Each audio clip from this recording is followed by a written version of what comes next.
Alright, welcome to this video review of the Grams28 leather case for the iPhone 12 and 12 Pro. So I've used this case for a couple of days now, and as to get this out of the way, I really like this case. I think this case does have something going for it. I'll be going over the things I like, the things that are similar to the Apple leather case, and also some things that I think they kind of skimped out on or cheaped out on. But there are some things that you definitely have to watch out for when getting the Grams28. So first thing, let's go over the unboxing.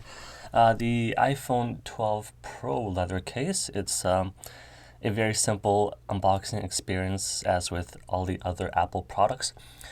You see this simple white box with the name of the product right there, iPhone 12 Pro and 12.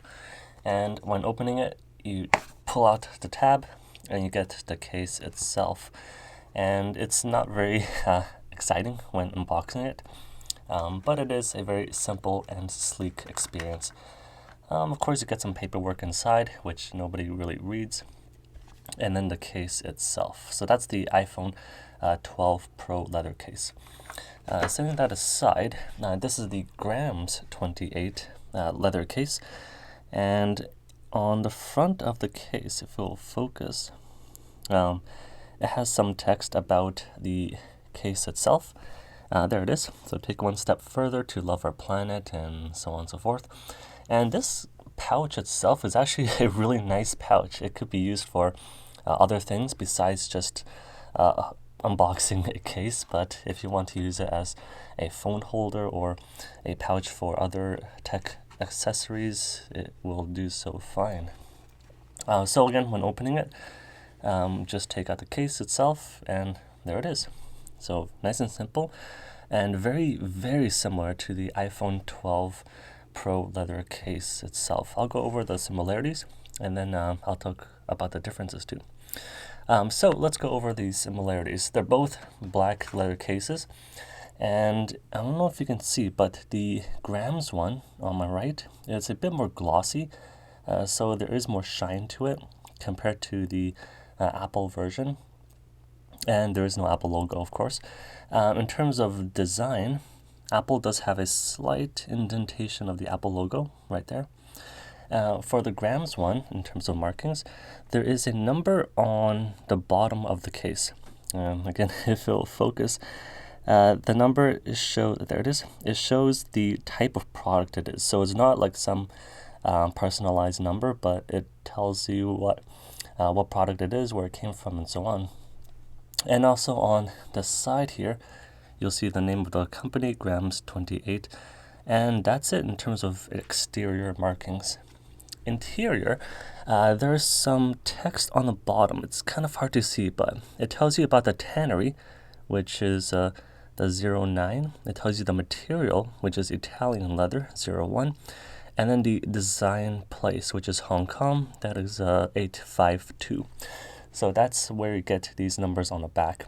121 is actually the product name, which is iPhone case.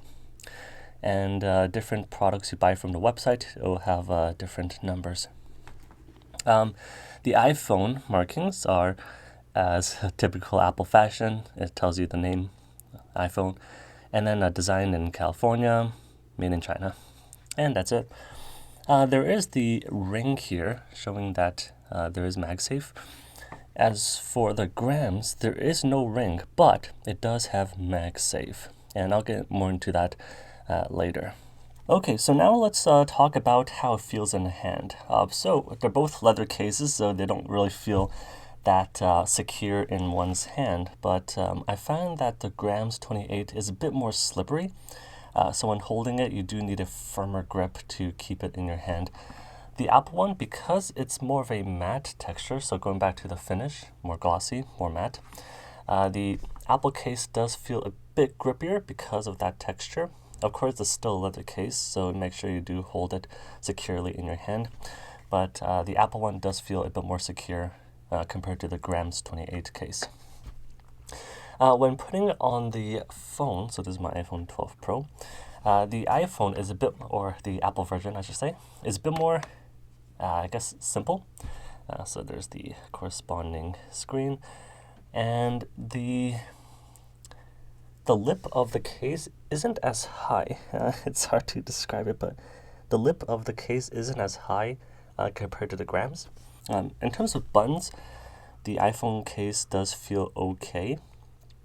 Not as tactile as the Grams case. So let's pop that open. And also, when taking out the cases, as you'll see in this video right now, getting the iPhone case out is a bit more simple, and it's a little easier compared to the Grams case. So let's put the Grams case inside. There is no NFC coil, so you don't see that screen when it shows a case being put on.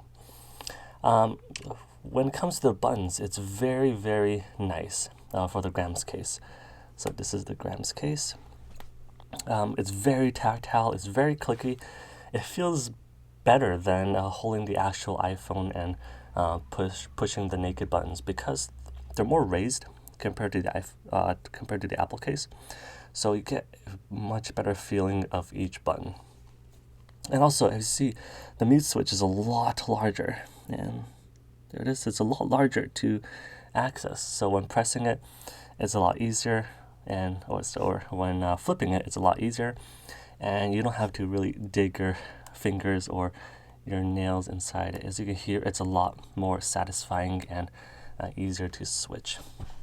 In terms of the bottom of the case, the Grams case, it does have covered speaker and microphone holes, as you can see there.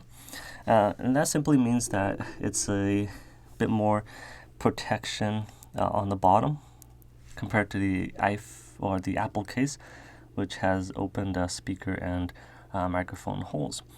But the good thing about this is that it looks like it will be covered, but it's slightly indented, if you can see it there, which means that if you do rest it on a table or something, it does have the chance of coming out.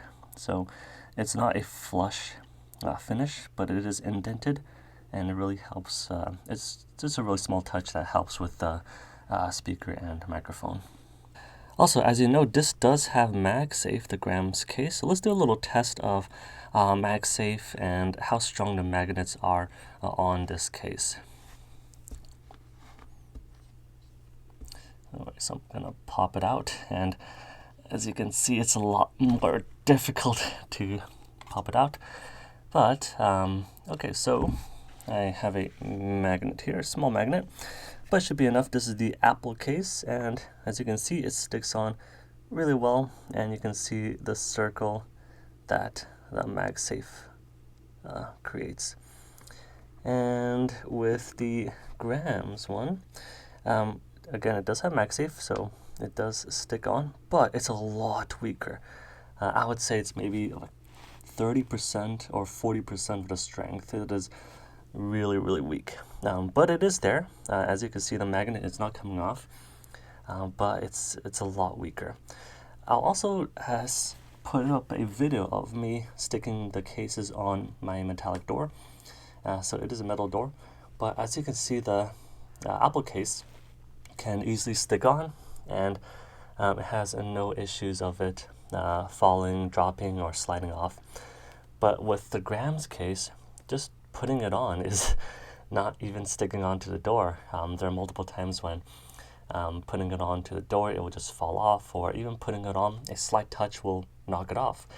And of course, I don't have the Magsafe charger, so I can't really test the charging capabilities of the Grams case, but it does have Magsafe, so again, it will stick on. However, it's a really, really weak placement of magnets. So if you do have Magsafe, yes, it will stick and it will charge your phone, but I'm not sure if it will stick on strongly or if it will stick on as securely as the Apple iPhone leather case. So that's my only concern. The Magsafe on the Grams case, it seems rushed. It doesn't seem as finished as what Apple provided. But again, there aren't a lot of cases that offer Magsafe. Cases like from Mouse or from Nomad or Bellroy, they're all leather iPhone cases, but they don't have that same feature of MagSafe as Grams28. If you really want MagSafe, then these are your only options in terms of leather cases, Apple's or Grams28. When it comes to prices, they're both not cheap. Apple comes in at $59. Grams actually comes in at $51, so it's slightly lower, but it's not a big difference that will make everyone jump ship to get the Grams28. As I mentioned, there are some things that Grams28 suffers on in terms of how it feels, so it's a bit more slippery. And also, MagSafe is a lot weaker, like significantly weaker. If you can get over those two problems with the Grams case, then I think you really enjoy this case. It does use Italian leather, as mentioned on the case, and also on the website. And also, it does have a lot better feeling on the buttons. Also, if you do like leather, I really love leather, so if you smell this, it smells really satisfying. I have a Prada wallet and it smells almost exactly the same. So either because they're both made in Italy or because they're both using the same kind of tannery process, I'm not really sure, but it's quite satisfying to smell. For the Apple case, if you do like leather, it is a good leather case, no doubt about that. It feels nice and it gets the job done, but there's like no leather smell on this. And it does say it uses premium leather, and again, I don't doubt their claims, but in terms of how good that leather is, I'm not really sure. But I will be keeping my iPhone with the Grams case because it is my favorite case, and I don't have a lot of cases. I like thin and light cases, and the Grams one gets the job done. It feels good, it looks nice, and it is a high quality leather case. If MagSafe isn't a problem, definitely get it. Right now they don't have the promo anymore, so it will cost a bit. I got it during the early bird, which is 30% off, which is $37 out of the 51 that they originally put up for. But because I need to ship it over to Japan, it's $16 for shipping, which is a lot more than what the, not a lot more, but it is close to what Apple offers for the same price. So depending on where you live and how much tax you have to pay, these two could be very equal in price. But again, you just can't beat this high quality leather. It is a really good quality leather, so definitely get it. I think it's a good choice and you won't regret it. All right, hope this helped you out, and definitely check out the website for the case. Peace.